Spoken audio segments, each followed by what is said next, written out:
Good evening, everyone, and welcome to this special meeting of the Town of Richmond Select Board. Before I begin with our warrant agenda, would anybody care to make a public comment? Moving on. Keith, Board, any additions, deletions, or modifications to tonight's agenda? I have one thing I need to read into the record at some point, but when we open it up to the public, we'll do that. No objections from the board? Okay. Thank you for that. That saves me having to read it. Moving into our warrant agenda, this is a public meeting for the Cochran Road Corridor and Scoping Study, exploring traffic calming, bicycle, and pedestrian usage on Cochran Road. Tonight we have a presentation from the WSP engineers on draft alternatives for Cochran Road. So at this point, Keith, I'll turn it over to you. Yeah, as we all know, the select board is the board of record for this project at this point. And what we're doing here is a scoping study in Cochran Road, as David said. What we have before us of the engineers and CCRCP is also represented here. People are probably familiar with the issues with Cochran Road. And I just want to reiterate that this is a scoping study. This isn't design. We're not out to spend money, although we do have cost estimates associated with this, as any good scoping study would. And with that, I'll turn this over to Eric from WSP, and the floor is yours. Jason, do you want to say anything first, or no? No, I think he's covered it. I don't. Okay. I won't take up airtime repeating what he already said. So go for it. Thanks. All right. Sounds good. Okay. Thanks, Keith. So we're going to get into the study. We've been in front of the board a couple of times now to talk about Cochran Road and the village. So tonight we're going to go over some of the different options and improvements that we've come up with for the project.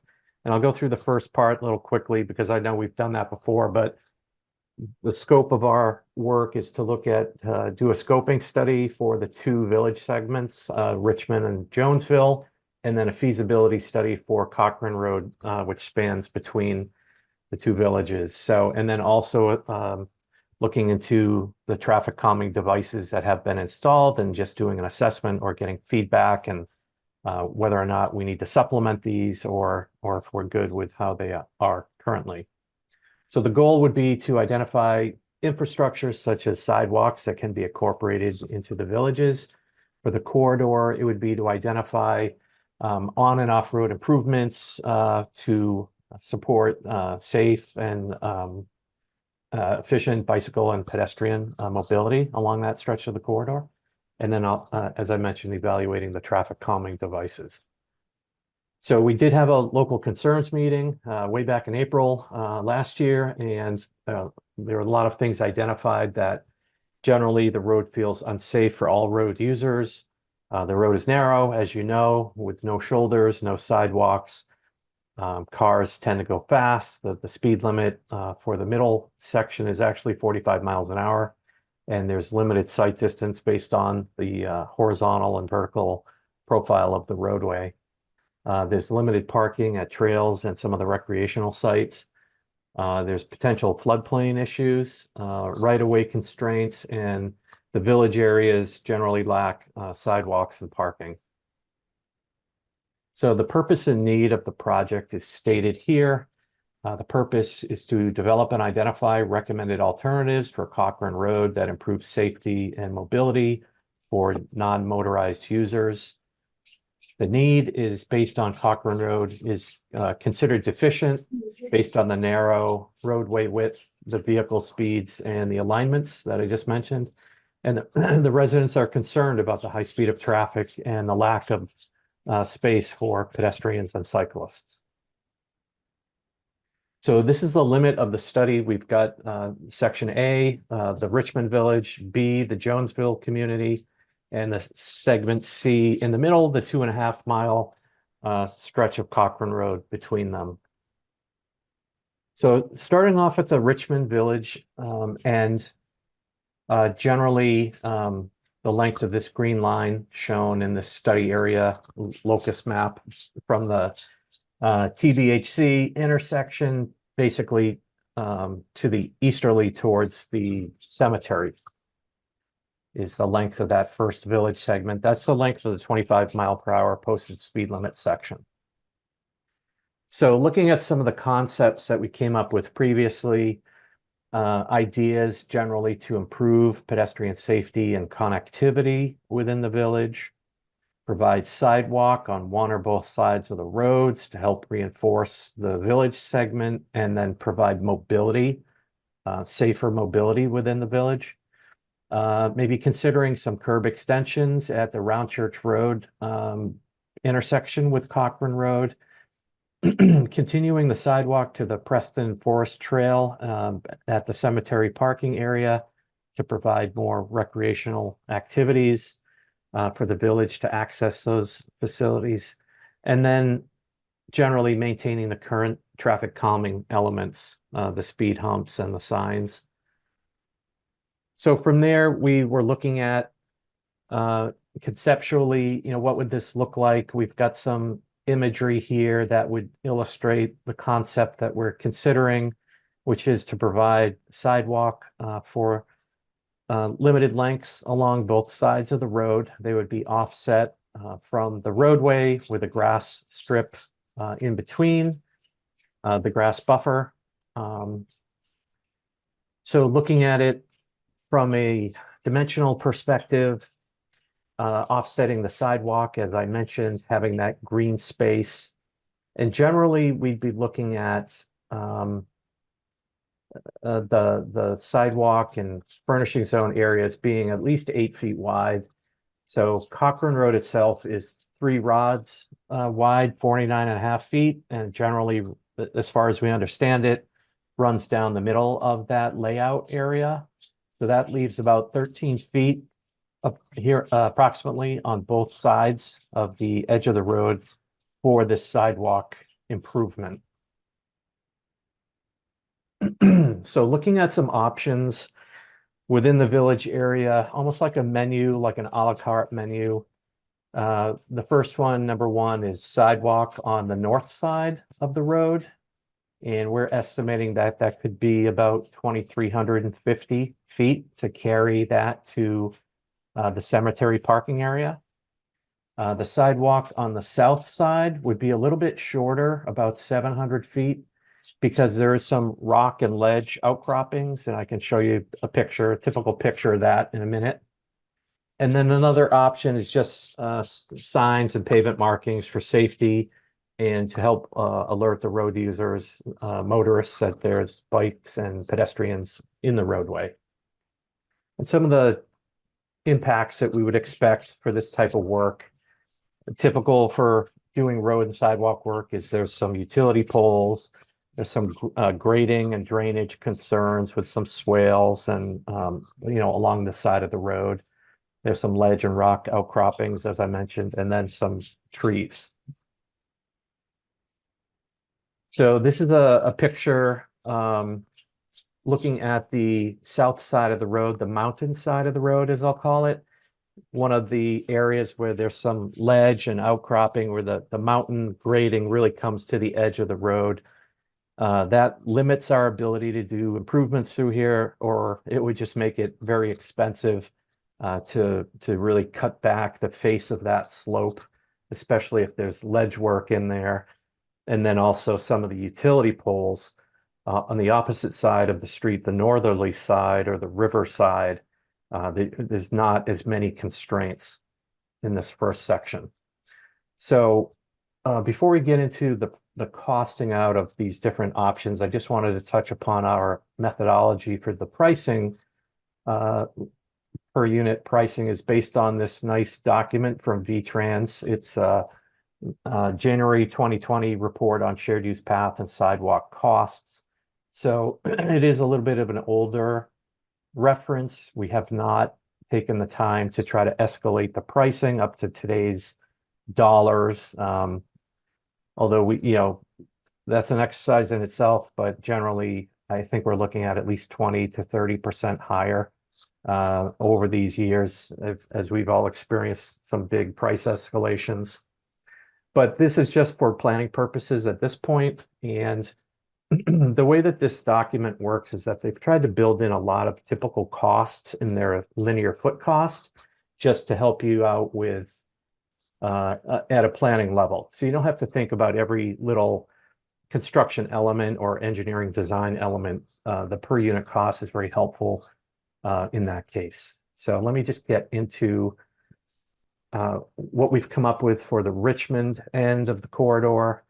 Again, like an a la carte menu, an options menu, pricing things out separately. So a sidewalk on the north side of the road, we're estimating that it could be about 2,350 feet long.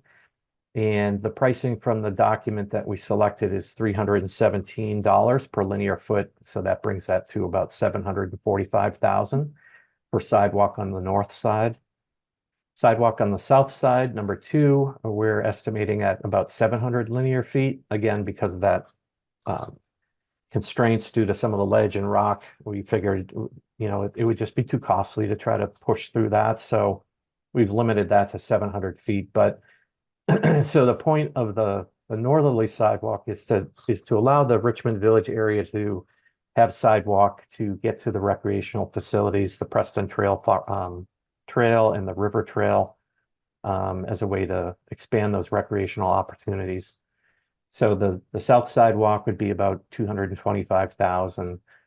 The third element that we're looking into is generally some more signs and pavement markings to alert road users of the pedestrian and bicycle traffic. That would be a much lower cost item, of course. We don't have a layout yet of these devices, but it could be supplemental pavement markings or roadway pavement elements, as well as signs and different things like that. So we put in a price of $10,000 for now for that item. And then looking at some of the other constraints along the corridor, the ledge and some of the utility conflicts, for now, we're just estimating that to be about 5% of the sidewalk cost. So that got us to $50,000 for that item. And then grading and drainage, we also estimated at this point just to be about 15% of the sidewalk cost. So that's about 150,000. That would help with any of the drainage swales at the edge of the road, or maybe extending some of the culvert piping. There's a couple of those in this area. If we were expanding the sidewalk, we'd need to expand those head walls a little bit. And then putting in a 10%, which is the typical fee for all the surveying and engineering that would happen eventually if it became a project. If you were to add all those up, it would be about $1.3 million for everything. But, you know, again, this is more of an options menu where you could elect to maybe only do one of the sidewalks, one of the others.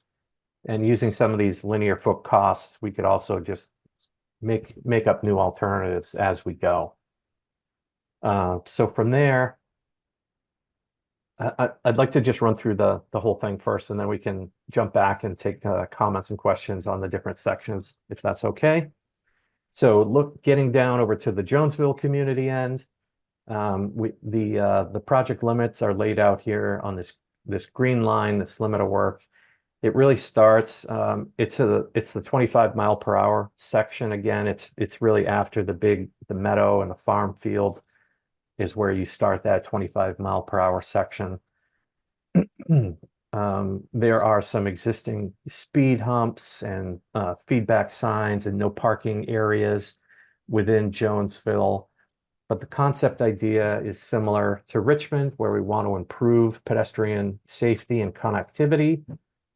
Sidewalk on both sides of the road, if that's possible, to allow people to walk around and have just safer mobility within the village. Considering maybe some traffic calming treatments, potentially at Dugway and West White Hill. We didn't end up going through with those, but there could be some minor curb work to try to tighten up the radius of some of the curbing, just again to help slow down traffic. And I think we're going to pick that up again under that traffic calming section in the future. And then considering maybe it's some additional street parking around the meadow, just to provide more recreational options for the town, and maintaining the current traffic calming elements. So moving into that, developing some better alternative viewpoints, looking at initially at what I'm calling the upper end of Cochran Road, coming out of the 45-mile-per-hour section where we switched to 25 into the village. We would propose to have sidewalks on both sides of the street, again with a grass buffer so they're offset from the roadway. A little bit different length of sidewalks either on the north or the south side, just because of how there are some fewer houses on the north side as we're heading to the west. So there's a little differential in the lengths of the roads and the sidewalks. And then coming down into the lower section here near Bombardier Meadow, heading towards Duxbury Road, we are suggesting some very limited additional parking areas next to the meadow. I know that this has been talked about in the past, that there was more parking during COVID for people and parking on the field. And we thought it would be beneficial to provide at least some smaller limited parking areas, just gravel parking, just to expand the use of this really nice resource and walking area. And then because of just the difference in this section of village where the houses are a little closer to the street, we thought that the sidewalk, it would be more appropriate if it was just up against the street with no grass buffer. This might also help with traffic calming, just to tighten up the roadway a little bit and remind people that it's just a 25-mile-per-hour section of road. So then when we consider those options, again, similar to the Richmond end, we've got 3 or 4 different things that we looked at. Sidewalk on the north side would be about 1,500 linear feet. Sidewalk on the south side, about 1,750 linear feet.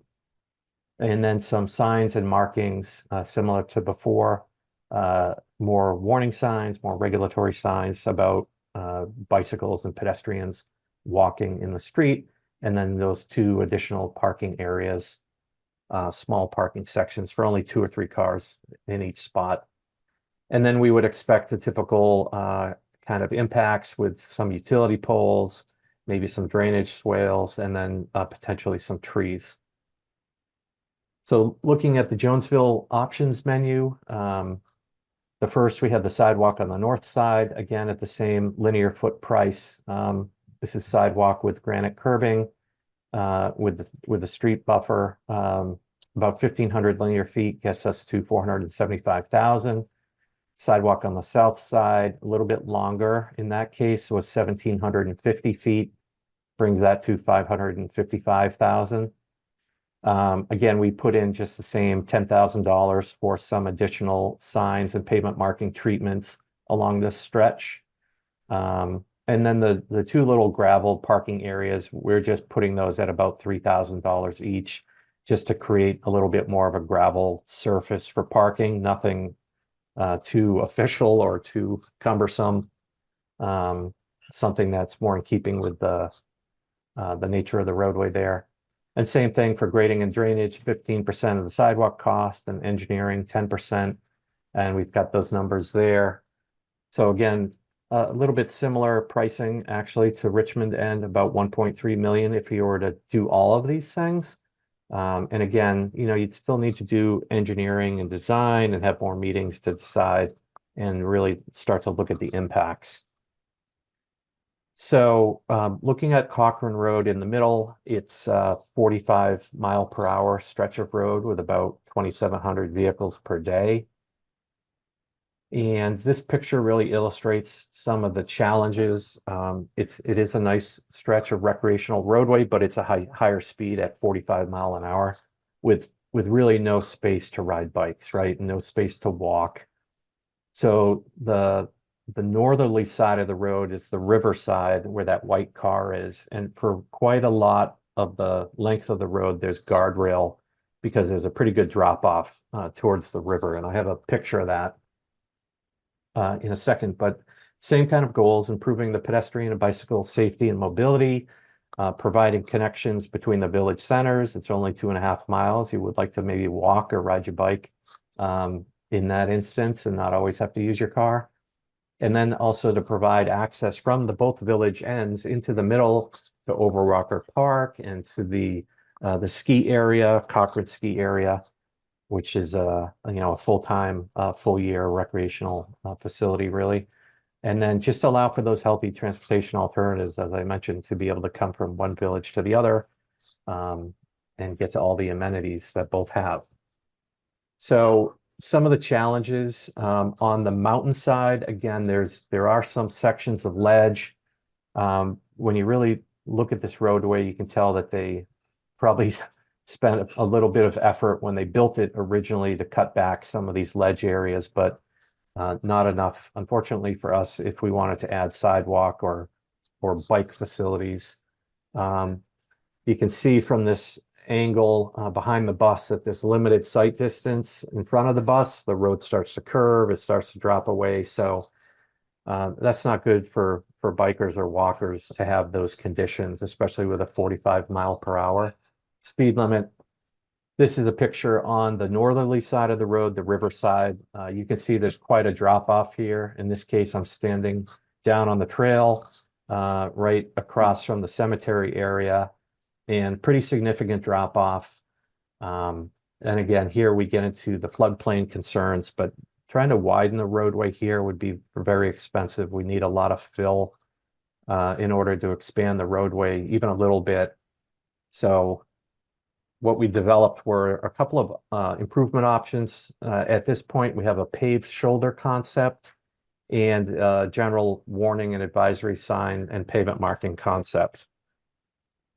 So the paved shoulder is basically just widening the road, although you could have a rumble strip buffer on the initial solid white line, and then a 4 to 5 foot paved area to allow people to walk or bike and just be able to get away from cars that much more. So for this type of roadway facility, which it falls into this major collector category, where our volumes were 2,700 average annual daily traffic. The speed is 45, so it's recommended that that full width is about 6.5 feet. So that's the 4 foot paved area for the bike, and then the additional buffer and rumble adjacent to the road. What we looked at when we were looking at this paved shoulder was really, well, how functional will it be given some of the constraints along the corridor with some of those ledge outcroppings and some of the drop-offs on the riverside with the guardrail. We tried to illustrate that on this graphic. So the blue area is where we think you'd be able to have a paved shoulder expansion. And then the red or the dashed red are really questionable areas. The solid red is where we feel like you wouldn't be able to widen for that paved shoulder because there's guardrail and slope limitations. Some of the red area to the east of the Cochran ski area, you might be able to do that, but you'd have to, it would probably be a little more costly. And then the blue, we think it's pretty feasible, although it's not totally perfect as you go along the corridor. There's definitely still some challenges and constraints. And then from a signing perspective for that other option, if we wanted to just really limit it to signs and pavement markings, because of the horizontal curvature and the vertical profile of the roadway, we've identified some areas that you could probably provide some warning signs like we've shown here, either because of the vertical profile, the hill blocks the view, or because of the horizontal curvature, you could put in some curve warning signs. And then with those, we could add a supplemental advisory speed plaque below those signs. So although it's a 45-mile-per-hour roadway, some of these constraints do warrant some warning signs and placards. So those might get vehicles to slow down a little bit more. And then there is some signing. I was talking to Jason about this. Some of the the new bicycle guidance signing for clearance. I'm not sure if it's totally settled on yet, the wording here, Jason, but this is coming up more where you can, it's a regulatory sign, it's a white and black sign, so it's trying to really alert and advise motorists that, you know, you have to give some space when you're passing a cyclist. And in combination with some of the curve warning signs, that could lead to a safer condition along the road than we've got today, which is not a lot of guidance today. So looking at those prices running through quickly, it's really a similar exercise, although for the paved shoulder concept, that V-Trans pricing book has a $100,000 per mile basic cost estimate for widening a shoulder. So perhaps that's why it didn't occur on that other project. When you think of it, if you're trying to widen by 5 to 6 feet, that's basically a half of a lane width. So to do it on both sides of the road would be basically adding a whole new lane to Cochran Road, which would be very expensive. So in that case, if you did both sides, it's about $1 million per mile. And we know there's some challenges on this corridor with the ledge and with the drop-offs. So looking at on the north side of the road, which is the river side, we're only, you know, estimating you could have maybe a mile of that. So it's not a continuous improvement. That would be about the 510,000. On the south side, the mountain side, if we were able to stretch it for the whole distance, it's about 1.3 million to add that amenity and that safety improvement. So it's pretty expensive. Looking at signs and pavement markings for the length of that corridor, we could probably easily spend $85,000 on signs and special pavement markings at the curve areas of the limited sight distance areas, as well as some of the supplemental signing. The gravel parking spaces, there's more opportunities in the middle here, especially on the mountainside, where there is quite a wide area that we could make it a little more official for some recreational parking to get more access to over Rocker Park, or to be able to park near Cochran's, to be able to go biking or something in the summer on the trails. Grading and drainage, again, 15% of the cost is almost 300,000. And then engineering, 10% cost would be about 300,000. So if you were to do all of these things together, it's about $2.5 million, which I know is a lot of money. And we talked about that at the last meeting. But this is just a little bit more on that pricing report. Of course, the numbers I picked. Hello? This slide you can look at later. It has some of the unit costs for the different options for sidewalk. I had selected the concrete sidewalk with the granite curb, the second row. That was the $317 per linear foot. So this total cost per foot includes a lot of those typical issues that you might come up with, such as contractor mobilization, typical drainage or landscaping issues, nothing major, but by selecting a different type or style of sidewalk, it would be a little bit different of a price. I put this in here as a comparison. Down below, table 2 is a shared use path unit cost. I know in the bike, walk, and trails plan, there was a suggestion that one of the alternatives could be a separated path. And upon looking at this a little further, I don't think there's room for that, but I just wanted to provide the pricing just as a comparison. So it is upwards of the $300 to $350 per linear foot for that path, if there was the space. And that document is available online if anybody wants to look at it a little bit further. So that's basically the end of what I had presentation-wise. If we want to go back and talk about the details, and I can answer any questions you might have. Art? You know, first, thanks for this, because it shapes things in a useful way, and I really like sort of the modular or the breakout elements where you can look at specific costs. I thought I'd start by setting context because it's often hard for people who don't live in small towns and some of the people in our own town who set the context for our town budget. People know what our next year's proposed budget is, the total budget for the town of Richmond, more or less. $4.9 million. That's rounding up a little bit. And I share this just to set a context, because in a town like Burlington, South Burlington, Winooski, $1 million here, $1 million there is like a modest change in their budget. But and I'm saying this partly because of the facts that we did all this stuff, it would be well in excess with current costs of our total town budget. So that's a little daunting to me personally. And also, just again, talking from other towns where they're doing some initiatives, stormwater initiatives. South Burlington has 6 or 7 staff that do nothing but work on stormwater.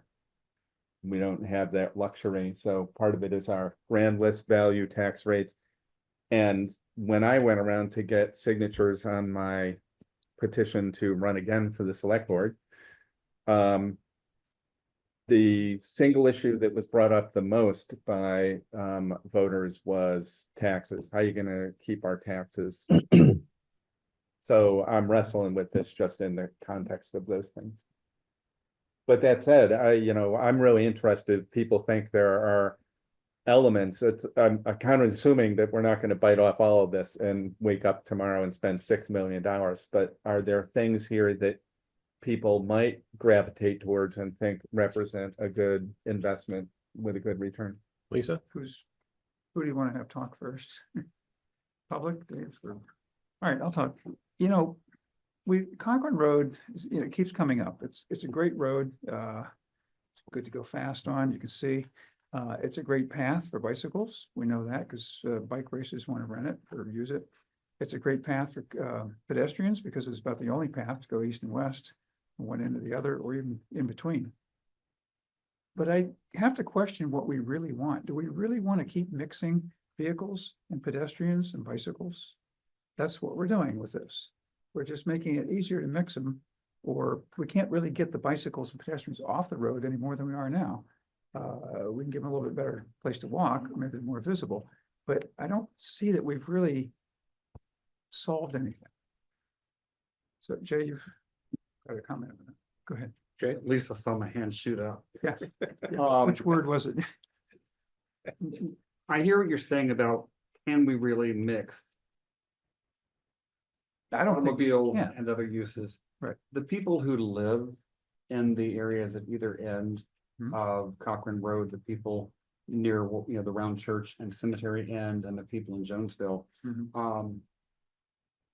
They don't even feel safe going out of their houses to check their mail Right. because speeds are excessive. The speed bumps have helped somewhat, but I don't regard being able to walk the shoulder in that area as a luxury. We clearly cannot afford all of the measures that are outlined here. Sidewalks, it turns out, are not cheap, but widened shoulders, paved shoulders.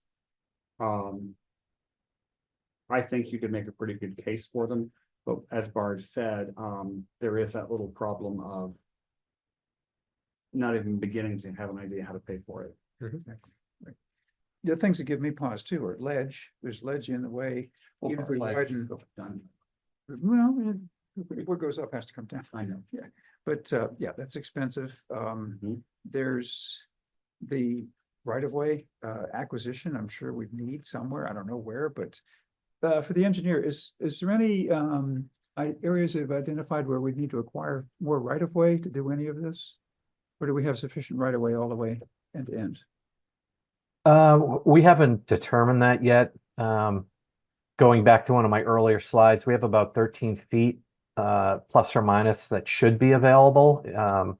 I have some surveyors at work who say that generally the roadway should be built in the middle of the layout, but we wouldn't know that unless we got some actual survey done. But So generally that leaves us about 13 feet to work in. Widening that shoulder, paved shoulder to 6 feet out would still leave 6 or 7 feet to grade back down to a property line. So it seems feasible. I just can't say definitely. At this point, we're not expecting any right-of-way takings, if that helps. Oh. Yeah, that's good. Thank you. I'm sitting here thinking, do we have an opportunity to take the bicycles and pedestrians, the through pedestrians, not the door-to-door pedestrians, but the through pedestrians, out of the mix with the road, with a path? There's no room for a path. Beg pardon? If you think back to what he talked about, for example, the very steep drop off there at Yeah. on the north side of the road Yeah. at the round church end, there's really no place there to put a path. No, let me finish. Okay, I'm Okay. sorry.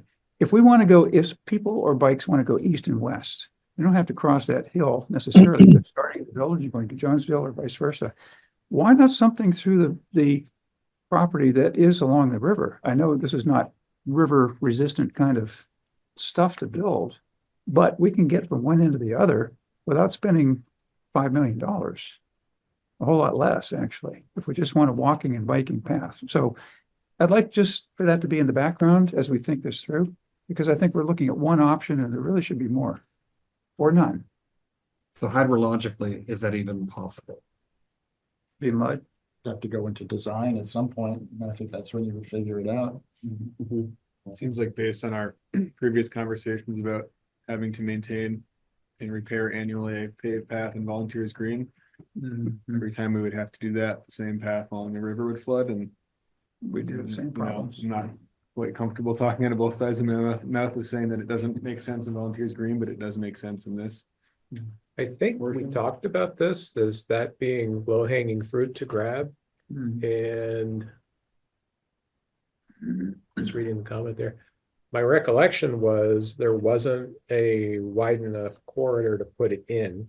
And there were issues with flooding and erosion, but I might be wrong on that. Well, there's some land use issues. Too. Well, there is a walking path along the river. It just doesn't go the whole way, partly because there's private property. Right, right. So there are a couple of issues, one of which is land acquisition of private property that if you wanted to put along the river. And having been down there, it is somewhat dynamic. Because I was gonna bring that up after you. the river River is shown goes here. up and down, the silt, stuff actually moves around down there. Oh, yeah. The gravel bars and the shoreline have moved over the years. And in geological time, it's a minute. But in the 30 years I've been here, I mean, it actually, that part of the shore has really changed over that. Well, the river floods more. It's filled up with stuff and it's widened out. So Yeah, and I wasn't even thinking concrete. I was. Yeah. no concrete. The river is gonna eat that parking lot sooner rather than later. In the decade, That's one of the since I've lived in challenges, town, we used to live in town and I would run on that path all the time, and I think around that last summer, and it was like on the 5th iteration of. Yeah. Oh, the bank is washed out or something has changed and it's been rerouted, so it seems like almost. Every flood, the path gets rerouted. Something. So twice a year. Some years, sometimes not. So anyway, I mean, this plan it's a nice concept, and I think that's kind of where it hits the wall. I think that's exactly what it is. I mean, it's a concept. Yeah. I mean, it's, Yeah. that's where we're. Nicely done. I mean, nicely executed. Thank you. You know, well phrased and so forth. Jason had his- We need to grow trees with dollar bills on them. $10 bills. $100 bills, yeah. Any more questions or comments from the board? Jason, go ahead. Oh, Bart, sorry. I would just add, this is a question for other people. If there are elements of this that you think represent a worthwhile project endeavor, because there are pieces at each end that could be broken off from the 4 to That's a 7 good million point. and in a more palatable way. But that's really a question, like, are there things that people are interested in? And if there were, I think it would be headed towards a bond vote that the voters as a whole would say thumbs up or thumbs down to whatever it is we put forth. Well, I'm glad you brought that up. I just want to add that, each end of Cochran Road has needs. And the residents know well what they are. Parking, getting cars off of people's lawns over in Jonesville. Getting cars out of the road. Yeah, exactly. There's a lot of improvements needed. identified all of them, as part of the scope of work here, but, so, thank you. Jason, go ahead. Thanks for waiting. Yeah, absolutely. Good discussion all around. I just wanted to, well, I somewhat hesitate to bring this up given the state of flux with federal funding and grant programs that we're currently in, but let's just say in the past, there has been consistently bicycle and pedestrian grants that VTrans has offered up to municipalities. There's also transportation alternatives program grants and just, food for thought. The town of Huntington, your neighbor, received a $1.5 million grant in 2024 for a sidewalk and stormwater project. That comes with a 20% match, but I think it, goes a long way into helping some of these things be more affordable to towns that may not have a large budget. Thanks, Jason. Kara, go ahead. Hi, thanks. I do have some presentation comments for Jason and Eric in case this presentation goes any further. I just thought you'd have some corrections. In Jonesville, you have it's called Bombardier Field, not Bombardier. You're missing an R in the name. And that's named after a family that's known in the town for generations. So I just wanted to have you possibly correct that, please. Yeah, absolutely. The next recommendation would be to put page numbers on your presentation so people can refer to pages for you rather than just the PDF page number. And on PDF page 8, you have study areas of A, B, and C identified, but you don't identify them on page 9, 17, and 23. So if you can identify them by A, B, and C, people can really draw that conclusion of those groupings.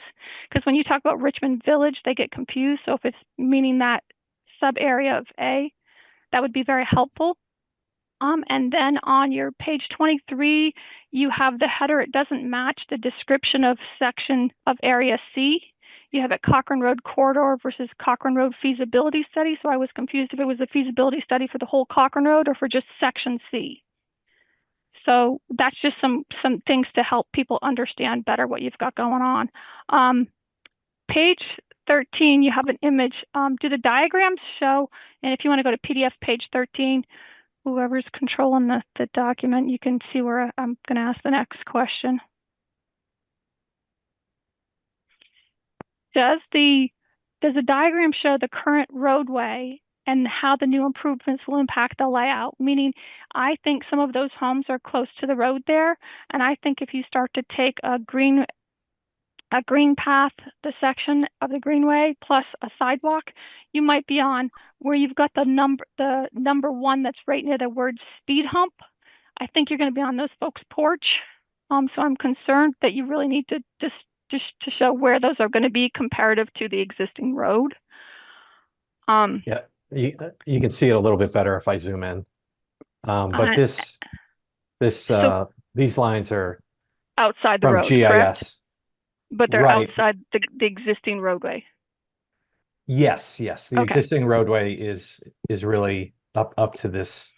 And Right, I think you're going to find that Cochran Road is not centered in the right of way, but I'll let you guys do that through the survey and informational piece like that. But I will bet money on the table it's not centered in the right of way. So that'll become another issue that you have to deal with. On page 21, you have this was discussed at the last time you guys were presenting in the Jonesville section area. You have at where that little number 4 is, that proposed gravel parking area there. Mhm. That is banned. The town of Richmond Selectboard has banned parking on that side of the road. So I think you've got to take that into account. So designing parking areas where there's no sidewalks to go to and they have to cross the road anyhow to get to the walkway or the bike path or whatever we're going to call that. I think it's very important that we not encourage that. So I'm just going to put that out there, but that's for somebody else to decide. And so that's just the presentation comments that I have. The cost comments that I have are, if you add A, B, and C up, you're at $5 million. And when I did my research, it's 25 to 40% increase from going from cost of 2020 through COVID into current. So if we're looking at 25 to 40% increase, I just went with 25 to be the lowest of the range that I found. You're looking at a $6.3 million project. That $6.3 million project does not include stormwater permits or stormwater mitigation, and you're adding impervious surfaces. And I think if the total project was calculated for both sides of the road, I think you're going to trigger stormwater. And so we know that stormwater mitigation costs are uncalculable. You can't calculate them because you Right. never know what it's going to be. It's a lot of engineering costs. I think your engineering costs will blow the budget, period. Then you also have the easement costs, which I think you're going to find that that you do not have enough room in the right of way. You're going to need easements in different places. On page 24, if you want to switch to page 24, you've got flash flood washouts in that picture that have already occurred. You can see that the pavement has been repaired over on the guardrail side. The pavement's been the dirt area shoulder on the right hand side has also been repaired. So you're going to have to deal with some, not just floodplain and not just ledge, but you also have flash flooding events that have happened on more than one place on Cochran Road that I don't see any accommodations for that. So I'm concerned about that. And I'm not putting these out there for you to stop the project. I'm putting them out there for you if we continue on with the project. These are noted areas that you need to be aware of. Sure. Page 27. I'm just curious if, where are we going? Is that 27? When you're calculating the extra 4 feet on the side of the road there, is there really 4 feet in all the areas that you're recommending? I don't think that is the case. So I would be questionable on that. Yeah, it's approximate at this point, right? We went up and down the road and tried to estimate those as best we could at this, conceptual level. You So really like need a full survey, to come up correct. with more of this information. And So a cost of a full survey for the complete distance of Cochran Road is going to be quite expensive, considering V-Trans has to do it for Route 2, and that's why they didn't want to expand Route 2 for us any more than a little bit of pavement in some areas and some striping that narrows the travel portion of the road. So Right. this goes to me back at the last meeting that we had, and I actually had people stop at my house to talk to me about this to ask me questions like, how can you fill the floodplain? And we do have on page 26 that there's floodplain there that you mentioned. We do have a no net fill policy, so we cannot fill the floodplain in the town of Richmond. We have stronger regulations than the federal government and other towns. So it's no net fill. So you're going to have to dig a hole somewhere if you plan on expanding the width of the road in a floodplain area at all. So that's just a heads Right. up on that. Unless the town of Richmond is going to waive their own regulations for bike path or a trail. That's the select board's choice, or planning commissions, all of them together. But I want to go back to the previous meeting that you all had, and I said my estimated cost is 10 to 20 million minimal on this project with all the things that aren't included. I'm really surprised that we don't have the escalation pricing in these costs at all. So I'm a little concerned with having such low numbers presented that I think are missing some pretty big factors like a survey, like engineering. My questions, I have 3 questions, and I don't mean to take up a lot of time here, but like I said, people have actually physically driven to my house. I think the additional costs for a grass buffer strips should probably be broken out from drainage and grading, because drainage and grading might come into play with your stormwater permit issues. So the expansion of the area of land to have the grass buffer between is going to have its own cost, especially if it puts you into having to purchase easements. I want to ask a question of you all that I do not know the answer to. What is the law regarding speed tables that allow you to travel the speed limit of the 25-mile-per-hour speed limit versus a speed hump that requires the traveler to go a lower speed than the posted limit?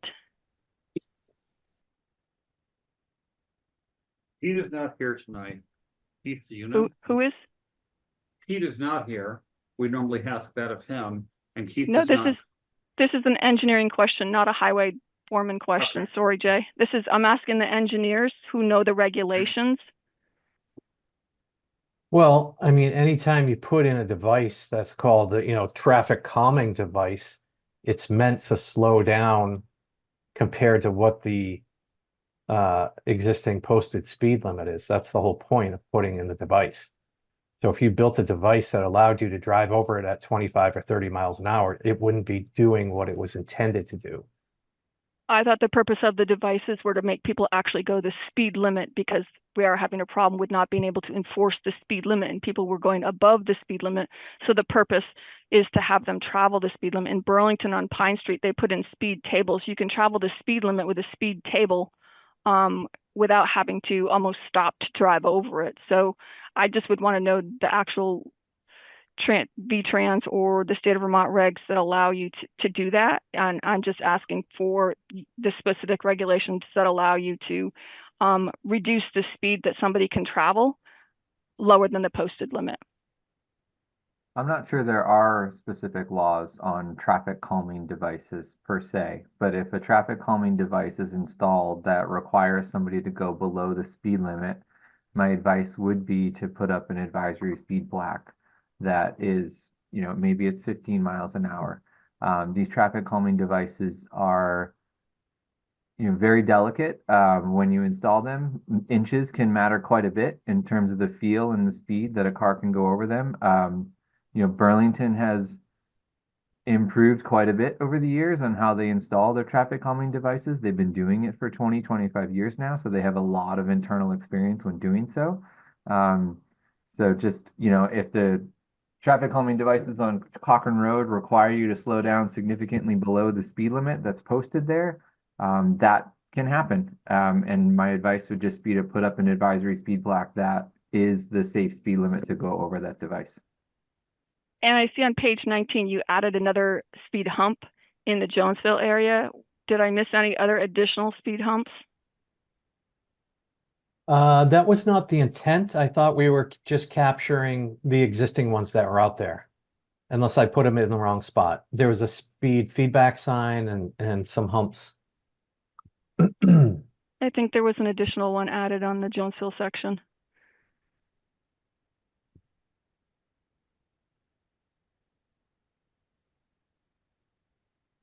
This might have been my first It attempt wasn't at on, that. I thought there was it's not on 3. 18. Nope, it's not on 18. Try 19. Is this 19? This one in the back is a speed feedback sign. It kind of looks like it's across the road, but it's a signpost. Can you? And there's only 2 shown here. Great. Those, go back to where the 2 are shown. Go back to where you just said there are 2 shown here. It's hard to see. There's only these 2 little red slash marks, and then I'm showing 2 Yeah, but here. there's not 2 speed humps where you have those 2 with the yellow outlined around it. I can look back at that, If but that's- if you've that got the one- error if that's the Okay. case. The Okay. intent is not to add another one here in this case. Yeah, the one that that's been added is, if you look at the blow up section where it's got Cochran Road right there, the one right where the bottom section right there, the first one that says right where you're, yes, Yep. that's been added right beside Hapgood Lane. That's new. Okay. Mr. Chairman, could I interrupt Go everybody? ahead. I think we're analyzing a hypothetical, which isn't really going to lead anywhere. So. I'm just giving them some I know, corrections I know, on the presentation. Questions are legitimate, but they're getting kind of long, okay? Just to be Okay, well, clear. my last question is how much has Richmond contracted to pay for the scoping study? How much have we spent, and how much more do we have to spend on the scoping study? The total budget for this project is $50,000, and Richmond would contribute a 20% match to this. And we're probably around, I would say, halfway through it. Okay, thank you. That's great. I appreciate the loss. Sure. And Lisa, you may have the floor. Thank you, Kara. Jay? I'd just like to mention that I believe from previous meetings and my own personal experience that the regulations that govern speed humps, speed tables and all that are going to be found in the Manual of Uniform Traffic Control Devices, which is a document published by the Federal Highway Administration, and that virtually every state and local agency I'm aware of basically has agreed to use as the Bible. So it's online if anybody is bored enough to go through it. That would govern the signs surrounding traffic calming devices. Traffic calming sorry, say that devices are again? considered traffic control you- devices. I'm sorry, you kind of jumped in the middle of what I was saying. Could you start over? Yeah, the manual on traffic control devices would not cover traffic calming devices specifically. It would. They're in there. I just looked at them. Yeah, it would cover the signs and striping surrounding them. It wouldn't tell you, you know, where to install one, how to install it. It does. I just looked at it. Okay, we'll agree to disagree. Jay, I do Jay, know that- Jay, can you post that link for us in this meeting? Jay, thank you. Sure. I do know that before those speed bumps were installed, Pete said that they were built to conform to the specifications in that table, so I'd be surprised if they're not there. Susan, go ahead.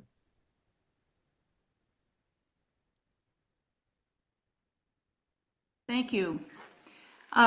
First of all, I'd like to say that I travel over these speed humps quite regularly, and it's very easy to go 25 miles an hour over them. You don't have to slow down lower than that to get over them safely. You can if you'd like, but you don't have to. And I can also attest to the fact that some people don't slow down at all and go roaring over them.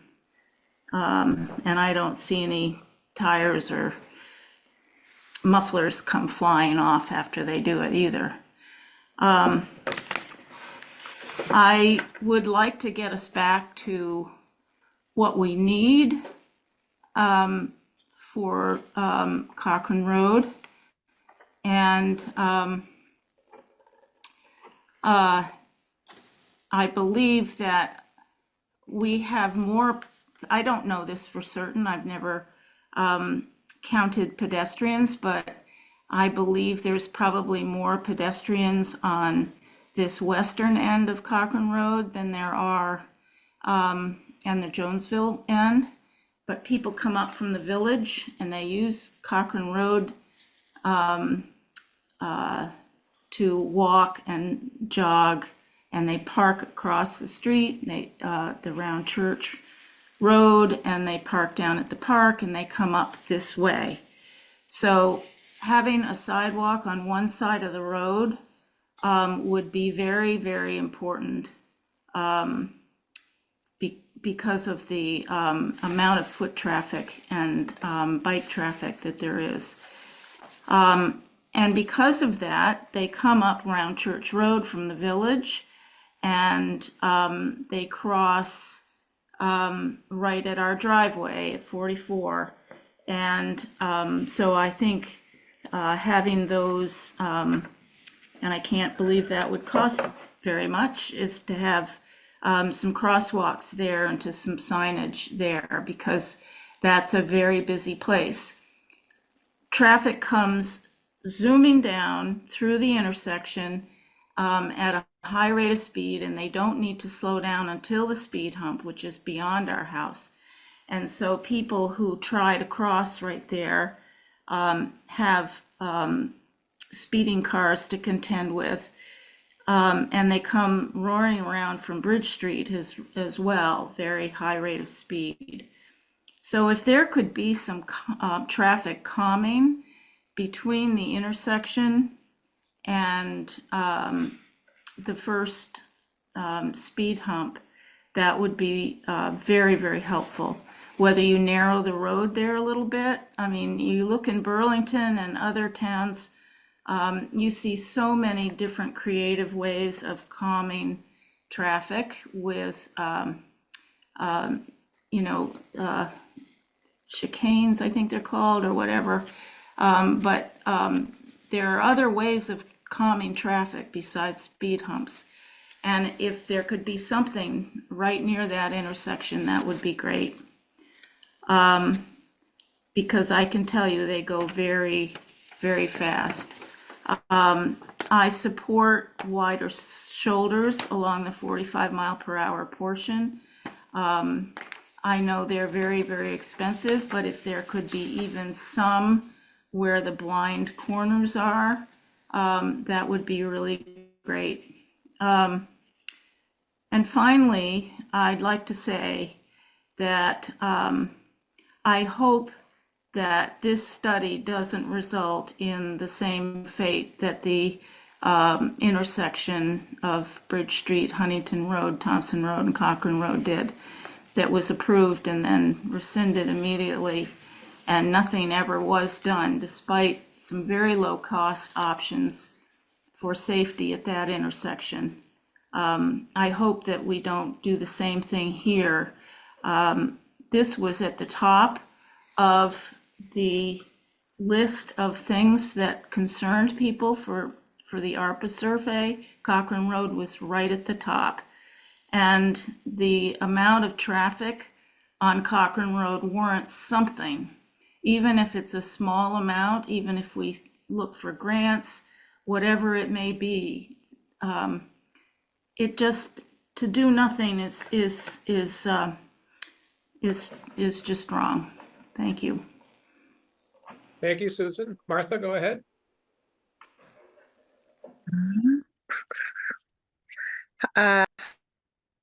Thank you.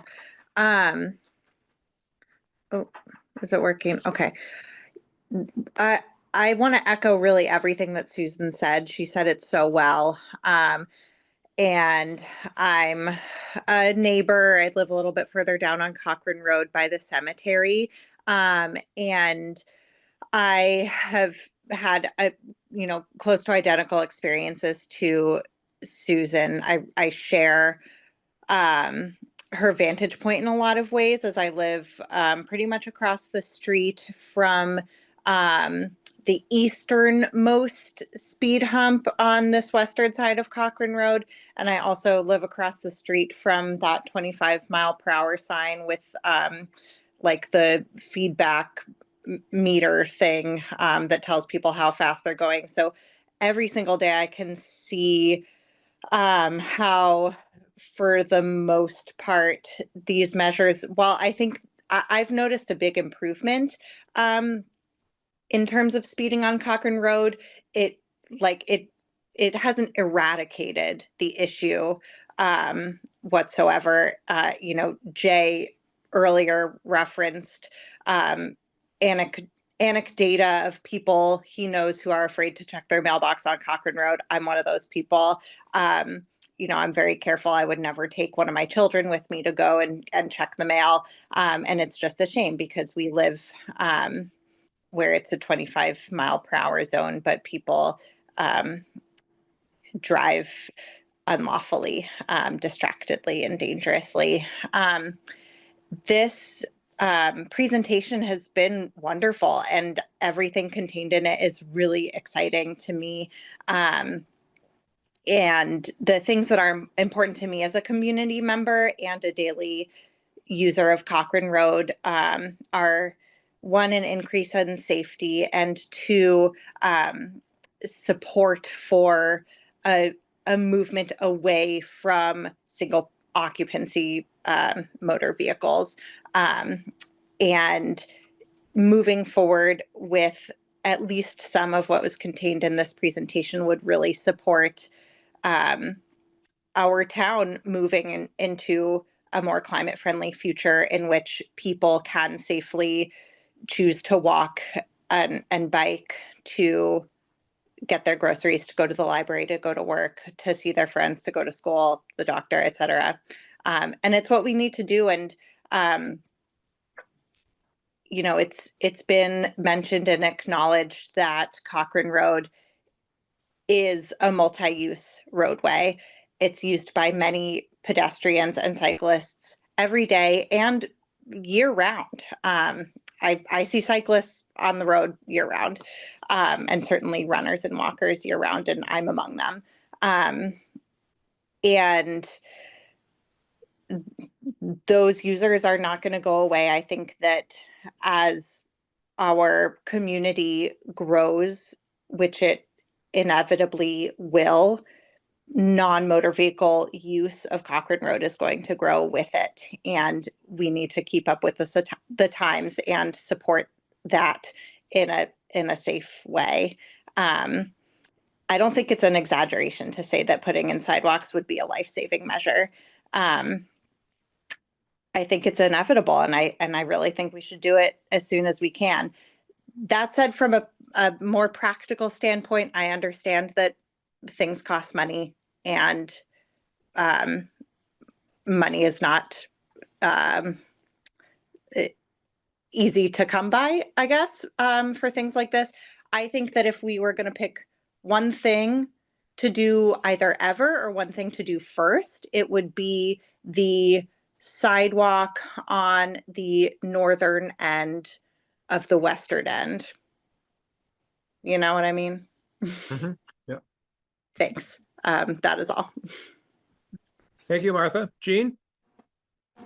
Hi, I just wanted to say I'm in favor of any crosswalk markings or things like that that you can do to make it a little bit safer for people to cross roads and have you. But if speeding is still the main concern, we have a police officer and now we have a police chief. Let's get some more people out there. I drive that road every single day. And I have to say, I don't experience a lot of speeders. Now, I don't live there, so I don't see people going by my house every day. But when I get behind cars, they're not speeding. When we're going over those speed humps, they're not going more than 25 miles an hour. A lot of them are going like 15 miles an hour, which, they're in the speed humps. There's 3 of them, and they all seem to be different heights to some degree, because when you go over them at the same speed, your car bumps more on some than others. But at any rate, we put these devices in. Now that the bridge on Route 2 is completed and more people won't be taking Cochran Road as an alternative route, you're going to see less traffic on that road. And I think if you get the police out there to catch the speeders, eventually they're going to get stopped. They're going to stop speeding. They're going to get sick of getting tickets. But I don't have $5 million, in my budget to spend on sidewalks and think of Dave Prince. Can you imagine what Dave Prince is going to have to say if they want to put a sidewalk in front of his house? Good point. Thanks, Jean. Yeah. Jay? Just going to suggest Keith has that letter. This might be the perfect time to read it in. Yeah, that's fine. Absolutely. I'm going to read a letter into the record. Easy for me to say. This is from John McLaughlin. Dear Richmond Select Board, I live just off of the east end of Cochran Road. I'm well aware of some people speed on it. As a person who does a lot of biking in the greater Richmond area, I see aggressive drivers speeding on all roads. I am unable to attend tonight's meeting. Please read the attached for my observations of the speed humps. Please let me know if you can't read it. I would appreciate it if you could read my letter at the meeting. Thank you, John. And dear members of the Richmond Select Board, I am writing to express my frustration with the recent installation of speed humps in town and the constant noise disturbance they have caused. While I understand the intent behind these measures is to reduce speeding and improve safety, the impact of my quality of life has been overwhelming due to the excessive noise they generate. The most disruptive issues is the continuous thumping and rattling of as vehicles, particularly large trucks, pass over the humps. Air brakes hiss loudly as drivers slow abruptly, followed by the clatter of loose loads and the sound of engines revving back up as they shift gears. Even more frustrating, many vehicles, especially motorcycles and cars with performance exhausts, speed up as fast as they can between the humps, only to brake hard at the next one. This repeated cycle of sudden acceleration and braking creates a constant barrage of noise throughout the day and night. Additionally, I've noticed some drivers honking their horns at the humps, further adding to the disruption. These loud bursts of noise are especially distressing in the early morning and late evening, disturbing the peace and making it difficult to relax or sleep. The tranquility that I once valued in my neighborhood has been completely disrupted, and it feels like my home is now situated next to a noisy, chaotic roadway. I am respectfully requesting that the select board take action to remove these speed humps. While I appreciate the need for traffic safety, these humps are having a serious and disproportionate impact on residents living near them. There has to be a better solution that does not sacrifice the peace and well-being of those in our community. Thank you for your attention to this matter. I look forward to your prompt response and hope for a solution that restores the quiet and calm that Richmond is known for. Sincerely, John McLaughlin, 84 Hapgood Lane here in Richmond. And that's it. Thank you, Keith. Lisa, go ahead. Hi, I wanted to talk about the study more. I didn't realize this would be talking about the speed humps. I live across from Martha on in the village side of Cochran Road, and I love the speed humps. I think they have made a big difference, and I also don't seem to have to slow down very much to go over them, or not at all actually, because I already go 25. But as far as the study, I was taking it as a study, so I wasn't looking at you know, how correct everything was, but I didn't take the numbers at face value. I understand it's sort of sticker shock to look at the entire amount, but I think it's important that we don't you know, dismiss the entire study, because the entire thing, if we did the entire thing at once, it would be too expensive. I think the reasons that we wanted to have the study are more valid now than they ever were, and they continue to grow. The number of cars and bikes and walkers on Cochran Road has, from what I've observed, has only increased. And so I think we need to be thinking ahead a little bit. This is what a town does. If we constantly are just reacting to problems, everything is going to be more expensive. But if we can think, what do we need now that actually will last for a while, then that'll be a good thing. And we definitely don't want to end up in a situation where, you know, someone is seriously injured or killed on the road, and then it turns into a, you know, a huge thing, and you know, such a horrible thing for the town. And then realize that maybe we should have, you know, done a little something. So I would like to consider moving possibly slowly on this, if not faster. So and naturally, I know most about the part of Cochran Road that I live on, and it's in the village. We're on town water and sewer. We're really part of the village, yet we're, you know, somewhat treated like we're outside the village, in that we're on a busy road with no sidewalks. And so there are kids who live here that ride their bikes to school, and you can imagine the anxiety of their parents when they do that. But you know, for kids to grow up here and be able to ride their bikes into the park to you know, go to their ball practice or whatever, or you know, to take strollers into the park or the library to bring babies and toddlers into play. You know, these were certainly all things that I could do with my kids back in the day, but yeah, it's a lot harder. You have to be really paying a lot of attention to do that now, and be very always have your backup plan of how you jump off the road with your kid in case some driver, you know, is distracted and doesn't see you and you have to jump off the road. And it's just once you have a sidewalk, which I notice every time I walk into town, once I cross onto Bridge Street and have that sidewalk, I completely stop thinking about the road. And I just think about walking on the sidewalk into town and you know, what I'm doing, what all my errands are and stuff. So I just think to expect this to go away is it's just not gonna happen. Richmond is more and more popular. People come from all over the place and people want to live here. So I think that's, we just need to face reality on that and decide, you know, do we want to take care of our community? And to what extent? So I could see having, you know, one of the cheaper alternatives of, you know, maybe we don't need the curb on the sidewalk, or maybe we use some other kind of material or whatever. Yeah, and only on one side. You know, I think that would be fine to start in on it and see how it goes. And that might be enough. Or might be enough until, you know, things grow again. The only thing about the facts in this thing is I thought that the traffic, the number of cars that use Cochran Road is actually much higher than the numbers that were taken for this study. And I think from the last meeting about it, I think that was what it was, that they're like twice as high or something.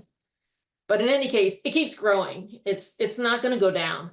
The other thing is, we have a lot of people in town, and we have this great asset in these trails, like the Preston Reserve. It's right in town, and yet if you're going to walk there with your kids, you know, you're taking your life in your hands when you go on to Cochran Road.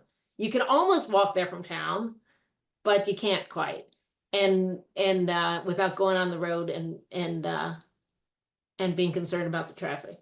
So I feel like it's something that we'll have to have, either we consider that we're a town that has facilities you can use, or trails you can use on the in the hills if you have a car and can drive to them, or if you have a bike and can bike to some of them, and you're okay on the road and you're not a kid. I mean, it restricts how we can even use the town trails, and it increases the amount of car traffic, and that means that we're going to have more parking in the village. And I'm sure that's just a matter of time before that comes up again as an issue going on in town, that will need some more parking. But you know, the way people park at the round church, if you look at that road during pretty much any nice day in the summer or the winter, people are parked all the way on that road at the round church because they want to use the trails, and that's the only place to park. If they could, you know, park at a more central place that had a lot of space, and then or at home, you know, and just ride their bikes up to the trails, that would be a whole different thing. Anyway, I just think that's only going to become more of an issue if we do nothing. And also, and part of the issue is the safety issue. So yeah, so I would like for us to start slow, but don't just throw the whole thing out. I think it's a great study. I think it shows, you know, what we need and what could work, and then, you know, step into it. Hey, Lisa, thank you. Well said. Lisa? Mr. Chairman, thank you, Lisa. You know, I think we've got two things going on. We've got the Cochran Road study. We've got the GHBC intersection study. We've got, I'm not sure exactly what studies we have around the Jonesville end, but there's elements in each of those studies that are common between all of them and common to what people are looking for. We don't have to do any one of those projects in completion or completely. If we divide out or separate out the common factors or the most useful factors or features, and do those, or concentrate on those. You know, we don't have a traffic committee right now, or transportation committee, I don't think. That's a shame. Transportation, yes, but the parking advisory committees, Are they taking over? I can't remember. They met next door when we were coming. They were here Oh, and they left. So yes and yes. Oh, okay. But, you know, the transportation committee did a lot of work, and John would know, among others. And I don't want to see it fester. I don't want to see it sit on a shelf and not do any good. It was good work. And it's valid in the future as well as it has been valid in the past and when they've done it. So somehow, maybe we have Jason stressed, take elements of those, combine them into something that doesn't necessarily link pieces together, but are doable. Here's a piece of here, here's a piece of here. We can fund this. It's $400,000. We'll put money aside for a couple of years. Well, can't do that, but we can afford smaller increments of that. And I think get the whole, but not all at once. Trying to eat the whole fish here is something we're all choking on. So let's break it down. Thank you, Lisa. John?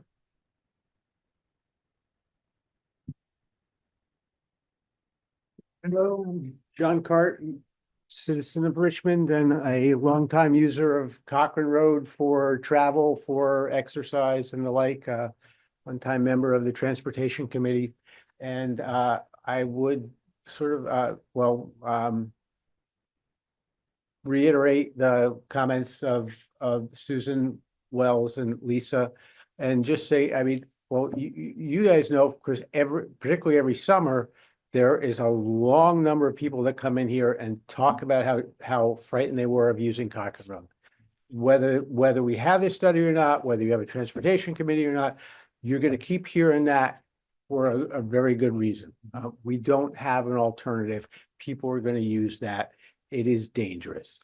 Of course, we don't have the money to write the check to fix it all, but hopefully we could figure out maybe some pieces where you could address 25% of the problem, maybe with, maybe there's a piece of that you could, with a smaller chunk that would do an over-representative, address a bigger section, a bigger demand.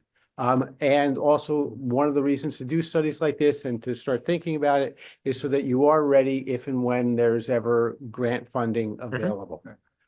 So having that stuff ready, having the select board like accept this study, have some commitment to moving forward on pieces of it when it's available would be really nice. And yes, it would dovetail well with the intersection recommendations. Again, we don't need to gold plate any of this. No one was ever asking for that. They were saying we need some basic safety. And again, you hear more of that than I do. And I'll just leave it at that. John, thank you. I mean, certain simple pieces, crosswalks, for example, are part of the solution. There's a lot of pieces here that are part of the solution.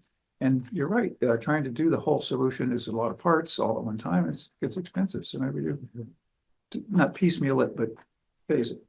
The great things that have happened in Richmond that were community projects came about often with someone picking up a small piece and then another small piece, and they come together. So not asking you guys to put together miracles right now, just have us take a step. Thanks, John. Keith, go ahead. Yeah, thanks, and glad to see a fellow member of the erstwhile Transportation Committee. So yeah, hearing what Lisa Miller said is really what inspired me to speak this evening. One of the reasons we don't have a quorum on the Transportation Committee is because of the retirements of committee members after the grand intersection and sidewalk kerfuffles. And that then led to the meeting last year about bike and pedestrian safety improvements in Richmond Village. And I haven't seen anything get done by the town in order to fix any of the issues that were brought up. And I had been emailed by Duncan about whether I wanted to remain on the committee moving into next year and maybe find enough people to get a quorum. But it doesn't seem like the town of Richmond is serious about making any meaningful transportation, bike, pedestrian safety improvements. So my hope is that eventually over time, maybe small pieces of these projects can come together, but that's about it for me right now. Okay, thank you. Tara, go ahead. Thank you. I think the select board should, when phrases are used like kerfuffles and things like that, I know the transportation committee was upset with the community who pushed back and said, we don't really want to spend this kind of money. I think that's something, and just like with the town center building, the community pushed back and said, we don't want to spend this kind of money. I think the money drives everything. And if this cost us nothing, we would all be for it. I mean, that's the key here, is that we're trying to accommodate people in our community who are low income. We want affordable housing in our community. We want seniors in our community, but we want a safe community. So I think we can all agree that we want a safe community. It's just, what is the cost?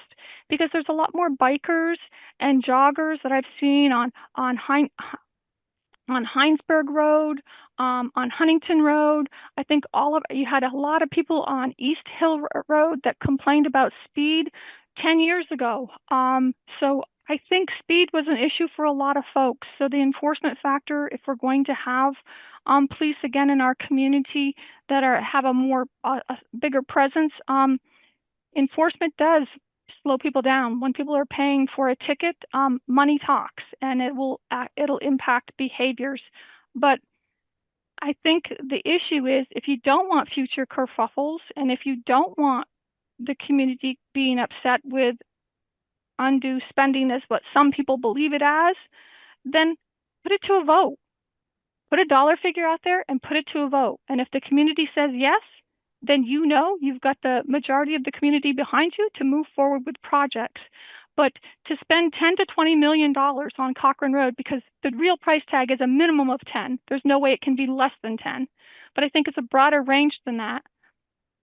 You need to put it in front of the taxpayers. I mean, you're a 5-member board who tries to make the best decisions, and you just approved, you said, a $4.9 million budget to open the meeting. I think I hope that I'm not quoting that wrong.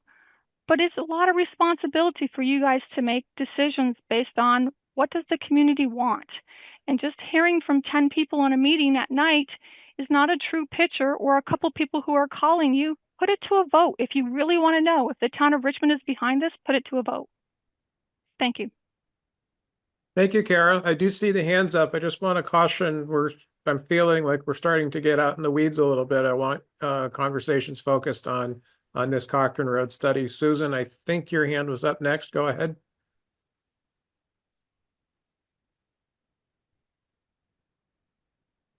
We lost Susan. Maria B., go ahead. Oh, can you hear me now? Oh, yes, you're back. Yes, Go ahead. sorry. I just wanted to reiterate what Keith just said in the chat box. The Transportation Committee wasn't upset because the town didn't want to spend a huge amount of money on the intersection. It was that there were some very low-cost options that could have been discussed, and that's what I said tonight, that I hope that this study looks at the low-cost options, and as Lisa said, and as John said, we take a step forward as best we can. And I agree with Carol. Let's put some things to a vote. Thank you. Thank you, Susan. Maria, go ahead. Hey, I guess I was just going to ask, what can we, or what are we planning on doing as a town to further inform people of the study, of the recommendations? Because while I love the idea of putting things to a vote, and ultimately I do think that's the best way to get a whole town to really be able to voice their opinions, I do find that over the last couple years, we identify a need in the town. We start to do work to help design ideas to solve those problems. A lot of work goes into it. Those of us in the meeting, I mean, of the 15 or 20 people that are in this meeting, I think 7 or 8 of us live on this end of Cochran. So I hesitate to even give my opinion on the study itself, which I appreciate all the work that's gone into it.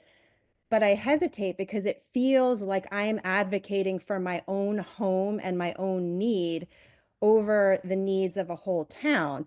So my question is, how do we get those runners and the bikers in this conversation now instead of later on Front Porch Forum, where everybody kind of makes up their own facts and Yeah. shuts down what the town is trying to do for the greater good? Like, I think we need to do more to get more of us involved and engaged. And I don't think these meetings are doing it.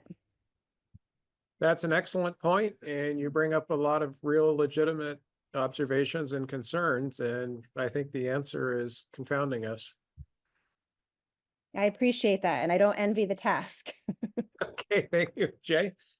So I have tried not to say very much on this because in previous years, I've talked to people until they're falling asleep on the subject of pedestrian, you know, I see people nodding here.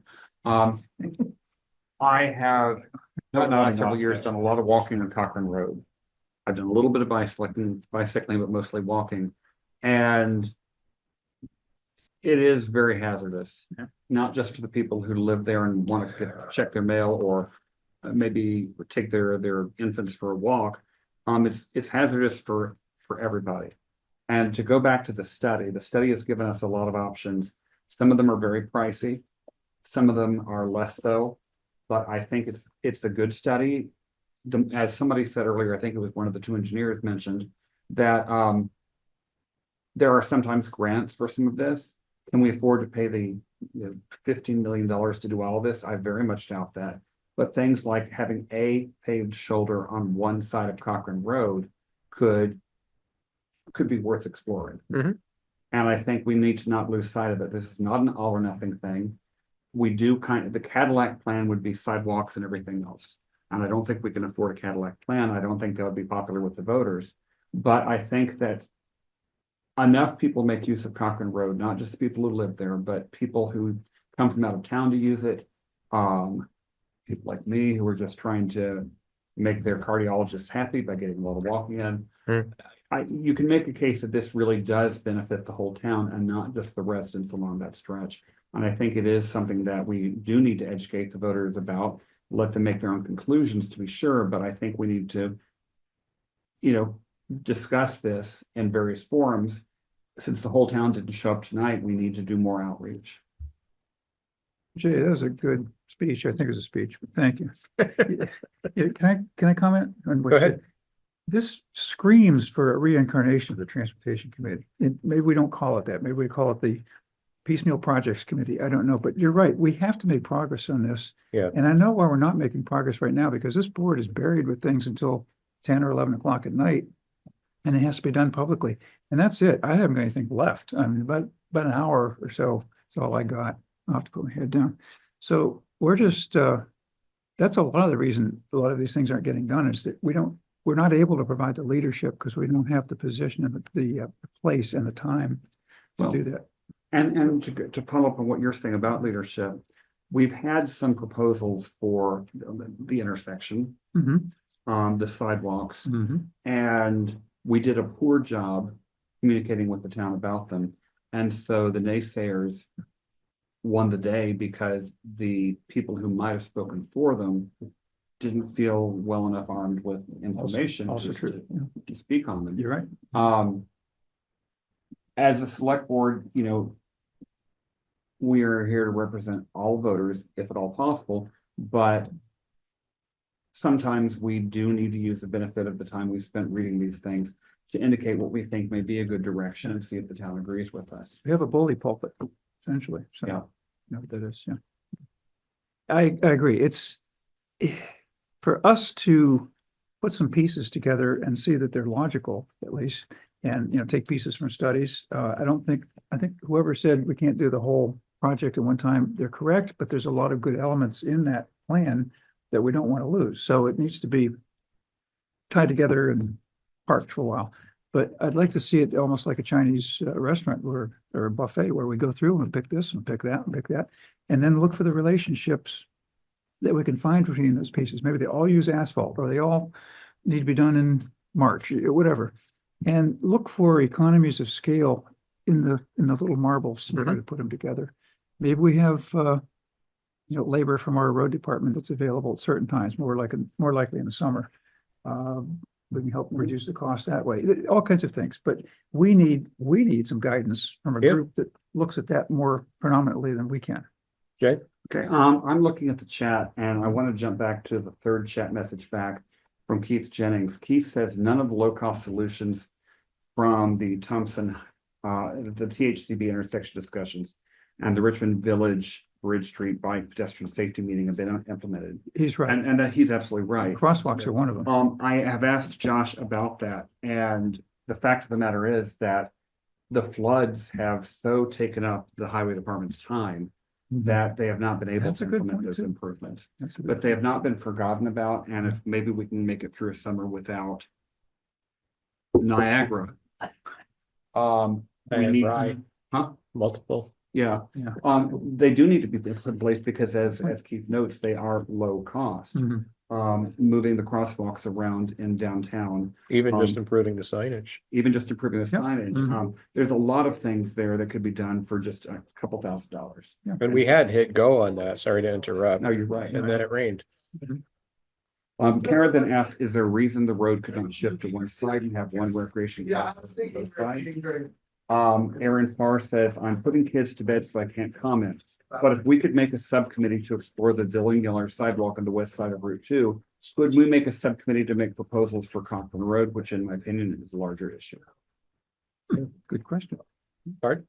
I was just going to remind for those of you who don't sit through as many of these meetings as we do, that as part of our budget build this year, we wrestled with the fact that we've depleted a lot of our available money by paying for flooding. So it's both time and money that have been spent addressing damage and mitigation for flooding in a somewhat unexpected way, but increasingly predictable, perhaps. So my real point is that the recent floods have been both consuming of time as well as money. Yeah, and attention. Anybody else?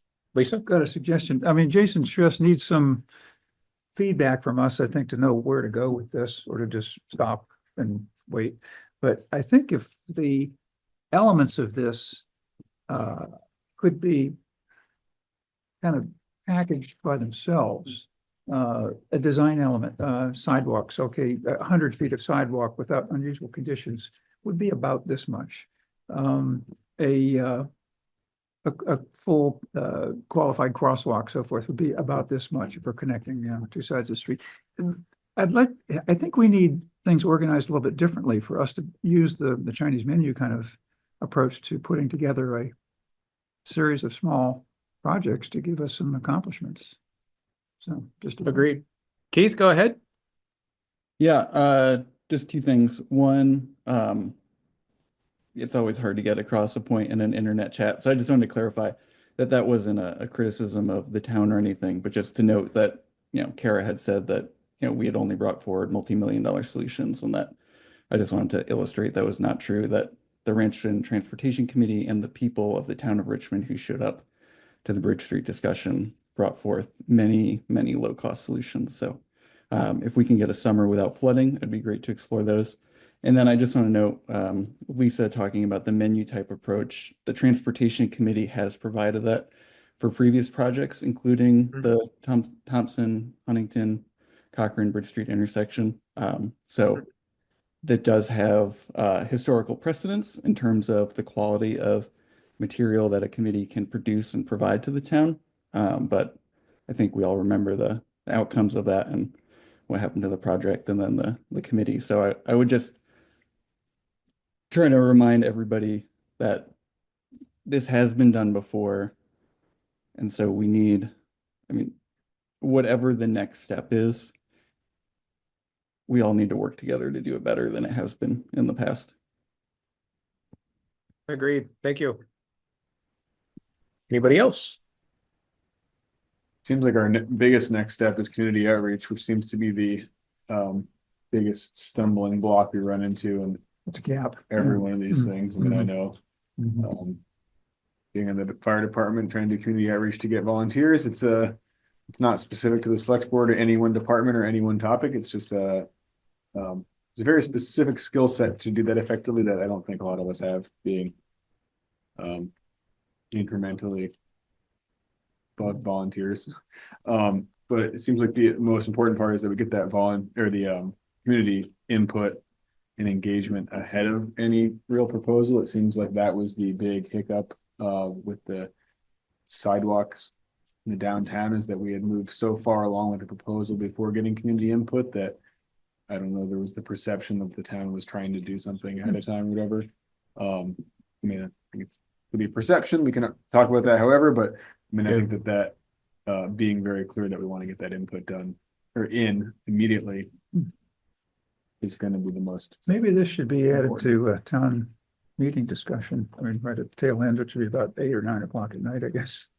But you're right. This is different than anything else we do, but it's just as important, maybe more so. And especially to a lot of people that live in those areas, it's very important. We're not addressing their needs. And, you know, from my side, I haven't forgotten about these things, but it's loose footing. We're trying to walk in uphill gravel. It's a very complex issue, right? There's going to be property, there's going to be property owners who have, are going to be direct stakeholders in it. The town is going to be a stakeholder for hopefully generations if we were to do a larger project. There's the state, town, there's all kinds of permitting agencies if it's stormwater. So it's a complex issue to think that we're going to sort it out, but I do think we need to keep the momentum going. Maybe we need to identify a pot of money that we would, maybe we don't even have it, but that we would be willing to put on the table, say, here's what we're going to spend right now. I think we can match up projects to spend it pretty easily. It'd be at least a way to focus our thoughts. Art, you know, it seems to me that's sort of an approach. The challenge is that I think we should dissuade ourselves from putting money away for something that we'll decide on later what it is. I think the transparency and accountability part of this is to be at least somewhat clear with the voters about what is it that they want to spend money on. And I think the art, as you suggested, Adam, is sort of when do we do it? Yeah. And in the life cycle of a project, it goes from, you know, concept to preliminary to scoping to preliminary engineering to engineering construction. So there are all these pieces. Yeah. So somewhere at the front end to come up with enough information that says, should we go down this path, so to speak, of spending about this much money, which could be less if it were grant funded, on this initiative, and are people interested in supporting that? And so I heard that today saying, could we pick some items of this and could we get to a vote? And maybe that's sort of the sweet spot or confluence here between elements here that seem of relatively high value and potentially manageable cost or more manageable cost than the full thing. And then put it forth to the voters to say, do you want to continue going down this path to accomplish these things with a maximum price of this? Yeah. You know, that'd be a good test of our abilities to get to that point too. If we struggle to do that, then the rest of it, maybe we should rethink our goals. I will say, you know, on a much smaller scale, I bite off very large projects for myself all the time, similar to the town, you know, remodeling Cochran Road to meet our safety and recreation requirements. I'm always working on my house to meet the safety and recreation requirements of having 2 kids. But the mentality of having to rebuild a floor of your house while you live there is pretty insurmountable to wrap your head around that. It's a nightmare. If you get in your head that you're going to put in 1 or 2 hours a day or whatever, and you just do that, the progress is overwhelming. If you focus on redoing the whole thing, the progress is, it's an insurmountable challenge that it may, if you're inclined, drive you to drink. So I think really focusing on those small pieces is going to be important in Well, getting something instead of done. eating an elephant, let's eat maybe a small animal piece at a time. Yeah. Let's see how that goes. So what do we? Kara, go ahead. I want to first of all thank Keith Jennings for calling me out so I have the opportunity to clarify what I was meaning. What I was meaning is, and I want to say I agree with Adam, what he's saying is if you want to have a multi-million-dollar project, you should get voter approval long before you actually start to try to implement something or have the voters understand what you're talking about. I think the improvements that could have been done for low cost at the intersection could have been done by a subcontractor if we can't afford to wait while our highway crew is repairing flood damage. I think if you're going to deal with that every year, if it's what it is, we've got to be prepared for that. I think those safety measures that were going to be put in place, you could have a list available to the community. If you really want to educate the community and have outreach, telling them we're going to do the following things at this intersection. It's going to cost the following amount of money. We are just waiting for our highway department to have availability, or we hire it out if it's for a minimal amount of money. We have reserves. We have sidewalk reserves. We had new sidewalk reserves. If we're not doing a new sidewalk, we could use that in this area.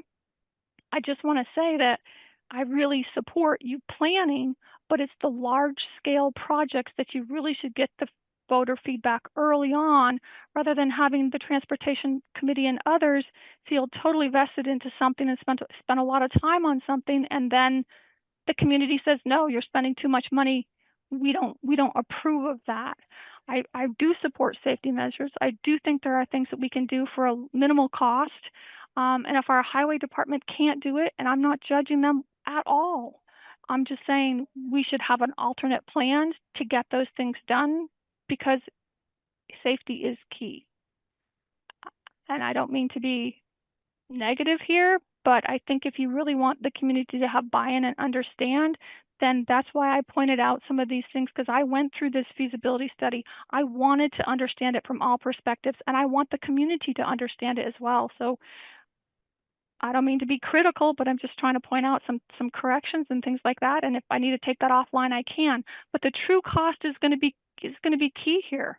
And I think if the cost estimates are based on 2020 numbers, those are not going to be true costs for a project that you're going to put in front of the residents. Thank you, Kara. Thank you, Keith Jennings, for calling me out and allowing me to clarify. I appreciate that. Next steps. So Jason and Eric, I guess we got enough data here to formulate something at some point.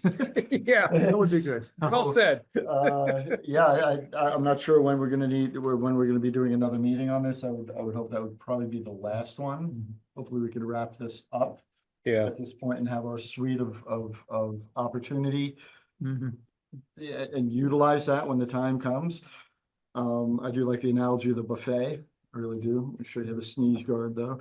Yeah. With chopsticks. I know we've talked a lot, Keith, about like organizing things in smaller pieces so we can pick based on cost and our ability to pay for stuff. I think frankly is kind of where we're at, right? Maybe they fit our road department. Does it also make sense? And I have no idea how we would do this, so you can tell me I'm nuts.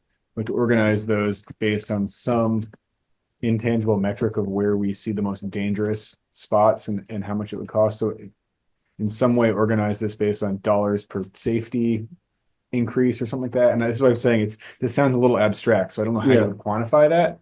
Yeah. But that seems to be what we're really trying to do. When we say low hanging fruit, it's not necessarily cheapest, it's what's going to increase the safety and usability the most per dollar. So you want to qualify first. Yeah, and so saying spending $300,000 and eliminating 3 of the hugest safety concerns versus spending 20 grand and painting sidewalks and realizing that incrementally helps, but it's not addressing the biggest issues. And I don't know what those issues are. I don't know how I would quantify that, but that seems like that would be the best approach. Yeah, the mechanism is what I'm struggling with. I agree. It's how would we go about doing that? And I see, there's an ad hoc committee out there, we could do that. I've been espousing that since the transportation committee, is defunct, or resurrect the transportation committee. And, hopefully get one other person to make a quorum, drop it down to 5 instead of 7, however you want, just to move things forward at this point. Yeah, I don't want to see us lose that expertise, first of all, and familiarity with what's been done. And we've captured it in the last 3 studies, this being the final one, Bridge Street, THBC, and now this. We do have the ARPA study also, we just got tons of studies that we're not. Exactly. I have all the info. We need to put them together and And I think, you know, we want to wrap up a bow with Cochran Road, and I think reaching out to Jason and Eric right now is we'll probably need to get together and discuss this. You know, we'll have a debrief at some point and get back to you on a date on what we can do. But I think the next steps is at this point, correct me if I'm wrong, Jason, is to amalgamate this information into some type of cogent form. Yeah, we'll be meeting as a study team to, you know, digest and process all the comments we heard tonight. Annabelle's been taking studious notes throughout. So we'll be, you know, trying to make sense of that and kind of put things together in common themes and yeah, try to organize this in a way that's usable for you all. Yeah. Yeah, I mean, for what I'm hearing is definitely the low cost alternatives and quantifying and qualifying the same. Lisa? I just wanted to respond to Keith's. If we can get out of this study a kind of a list of things that could be done on their own, it's an element of the overall work. So they Could- dovetail together. Yes, could be done on its own and links to something else if and when that link is ever provided and is useful in and of itself. And a rough cost. I know dividing up a project is not a good way to divide up cost. You know, Right. I mean, this costs 90%, this costs 10%. Well, but an idea. And I think then we've got an a la carte menu sort of that we can draw from as we have time or money and Yeah, we can communicate it more easily too. I need something to assist me with this. I mean, we're knee deep in the town plan right now. I got Jelena Court coming up. I've got, you know, FHOD is coming your way. That's gonna be fun. So it has been fun. I need a mechanism. Gotcha. That's Okay, really so what the I'm next steps for us would be to figure out some mechanism that we can put in place. Yeah, I can't do it all night, obviously. Keith, can you pull up the comments in the chat? I sure can. While you're doing that, I'm just gonna babble for a minute. You do it so well. Most of you know I lived in Colorado briefly. The cost of the sidewalk got me thinking, when I lived in Colorado, I lived near the $1 Million Highway. Why was it called a $1 Million Highway? Well, the highway from Quarry to Silverton, Colorado is 25 miles long and mean of 11,000 feet in elevation. It was so expensive to build because they had to blast ledge and build along cliffs and everything. That 25-mile highway cost $1 million. But once they hit the $1 million mark, they couldn't make any improvements. So there are no guardrails. So you can, and it's very narrow. So I'm thinking, wow, you know, because when I lived out there, it was like $1 million. Wow, that's a lot of money for a 25-mile highway. Here we're talking about sidewalks that cost more than that. So just saying. Oh, yeah. But the base There's structure like that Aaron's road. comment. I can read Aaron Farr comments. The incremental approach will also help us to start by serving the residents of Richmond with smaller changes. Example, Susan crossing to her home safely. And then we can expand to serve the biking and rec communities that are not residents and come here specifically for recreation.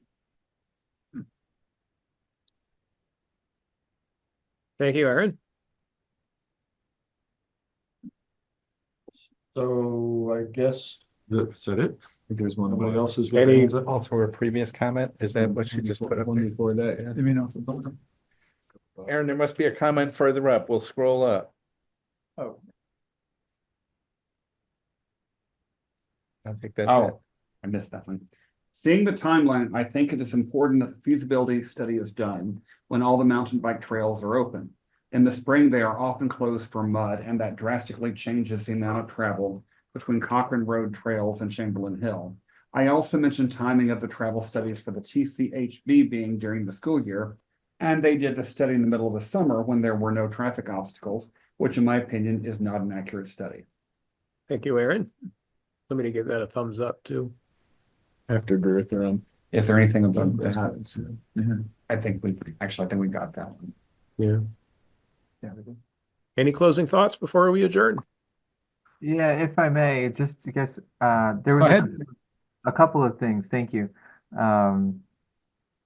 You know, I guess any of the improvements that we're looking at should be applicable to all seasons. You know, we do have traffic data of use of the road, but anything that we're looking to implement would be applicable to all traffic conditions. And then I did have one question. It came up a while back that it'd be great to get a little bit of clarification or guidance, and that was on the parking in the Jonesville area, the kind of shoulder cutoffs. And if you covered it already, I apologize, I missed it. I think it was voiced at some point that that was banned. I think we had talked about it, and I guess my understanding was that the select board was open to keeping it in there as options, just to understand like what it would cost and what it might look like, and if at such time you wanted to, you could consider reinstating parking on those certain areas. Is that the correct understanding, I guess? I mean, Go ahead, I'm having not texting been on the somebody. select board at the time, but having watched that, it seemed like the parking ban there, my recollection is because there was no way, there wasn't adequate space to really pull off the road and safely park there. The parking ban wasn't to prevent parking, it was to prevent the 90% chance that parking was done in an unsafe way. So if we were to establish safe parking spaces there, it would be possible There's a new message. to. Hi, it's John Rankin. Can I jump in? Go ahead. There were two places in Jonesville that were listed, and one, this, which is closer to West White Hill, the select board prohibited parking, I believe, a year or two ago, which of course could be changed. And the other is near the Jonesville Bridge, where parking is currently allowed.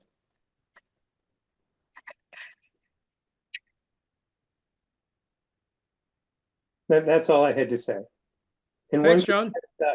the town road ordinance, and can confirm that. Yes, yeah. Are we ready to adjourn? I want to thank everybody for coming and for joining virtually. We had some good conversation tonight, and hopefully generating more momentum behind getting this project to some sort of fruition. Just quick, Jason, did that answer your question? I think that was a yes, if it could be done safely, like it was. It's no parking because it wasn't that's- safe, is that? But I think it's banned now because it couldn't be done safely, but. As I recall, Jason, this is Bart, there were discussions at the time about people parking there, opening the door, taking like watercraft off the top of their cars and walking with their kids on the paved portion of the highway down the road to access the river. And some of the neighbors were really had observed some of this, if I recall correctly, and that was kind of the safety concern, because it's kind of a little slope there. So they weren't crossing into the field directly, they were walking down the road. And if you can recall the character of some of our summers here, so people have their coolers, their watercraft, they're sort of milling about, and that was the kind of safety conversation. Kara, go ahead. Jay, I mean, Bard, you are 100% correct. That was the conversation, that they were like opening their car doors into the road and things like that, and that building up the bank on that side of the road where that parking is proposed for was going to be costly, and it also was filling the floodplain on that shoulder, along with there are leach fields in that. There's an easement right for that flat portion, upper level of that field. That flat portion is where bombardiers actually have leach fields. So I think there was also wanting to keep people off of that area, because they would unload their park there and then walk across the area of the field that they didn't want them in. There was a multitude of reasons. There was a multitude of reasons that you guys, I was on the parking advisory committee before, and there was a multitude of reasons why you guys banned the parking in that area. But John Rankin again, you can read the town road ordinance. It is Yes. allowed near the Jonesville Bridge currently, on the Winooski River Bridge. Yes, the spaces that the highway paved. Yes, 100% on the West White side of the road. But, near the Jonesville Winooski River Bridge. Yes, it's Yes. allowed there. On the stretch perpendicular to the bridge, Yes. to Route 2. Other tracks. Anything else before we adjourn? Calling for a motion for adjournment. David, this is Bard, motion to adjourn. Thank you, Lisa, Bart. second. Thank you, Lisa.